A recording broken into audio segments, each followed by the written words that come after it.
बिलाल अज़हर कियानी साहब, बातचीत आमतौर पर सियासत में एक तरजीही नुक्ता रहना चाहिए, वो हम उस तरफ क्यों नहीं आते? कहीं ना कहीं दरमियान में रास्ता कट जाता है हमारा। जी बिस्मिल्लाहिर्रहमानिर्रहीम। नदीम साहब बहुत शुक्रिया जी अपने शो में दावत देने का। देखिए, पहली बात तो ये है कि बाकी सारी सियासी जमातों में तकरीबन बातचीत हो रही है, और चाहे वो अपोजिशन में हो, ट्रेजरी में हो। ये एक पीटीआई का ही मुनफरिद मसला है कि उनकी कहीं मैन्युफैक्चरिंग फॉल्ट है या क्या है कि उनमें सियासी जमातों के साथ संजीदा बातचीत चलाने का कोई अभी तक कोई अच्छी उनकी रवायत नहीं रही।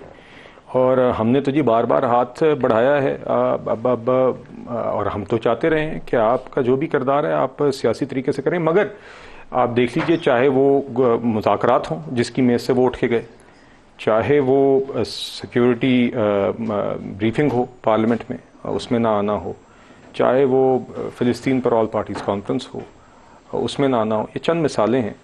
और आज भी हम कहते हैं, हम तो कहते हैं जी कि आप पीटीआई अगर अपना किरदार अदा करती है वफाक में अपोजिशन का, तो हम उसे वेलकम करते हैं। आप अपनी जिम्मेदारी निभाएं बजाय इसके कि आके आप अपनी रिहाई और अपनी ज़ात के मतलब बातें करके लेकिन चले बिलाल जाएं। साहब, आपकी जमात की भी जो क़यादत थी पूरी 90 की दहाई में, उसके बाद भी ये जो पिछले दरवाजे से जाके इस्टेब्लिशमेंट से बातचीत का सिलसिला था, कभी उन्होंने तोड़ा ही नहीं। जब जेलों में बंद थे तब भी नहीं तोड़ा। तो अगर पीटीआई मिलती है तो वो कोई कौमी जुर्म की मुर्तकब नहीं हो रही है। पाकिस्तानी सियासत की एक कुछ आसार है जो बहरहाल जी नवाज शरीफ साहब, ये बातें बहुत दफ़ा हो चुकी हैं। नवाज शरीफ साहब जितनी दफ़ा उनको निकाल कर ख़ात्मे की, उनकी सियासत के ख़ात्मे की बात की गई, जितनी दफ़ा वो सुरखरू होकर आए और जमहूरियत के लिए जो जंग लड़ी, वो सबके सामने है।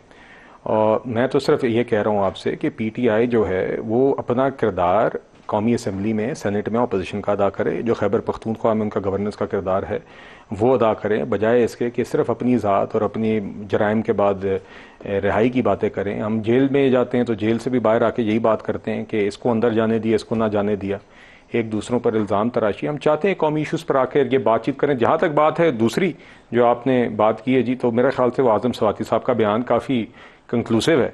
मुख्तसर बात यह जी, खान साहब ने इनको कहा कि आप जाके बात करें, कोई दरवाज़ा खुलवाएं, कोई मेरे लिए एनआरओ मिले, दरवाज़ा आगे से नहीं खुला। ये आज़म स्वाति साहब के बयान, उस वीडियो का कुल खुलासा है जी।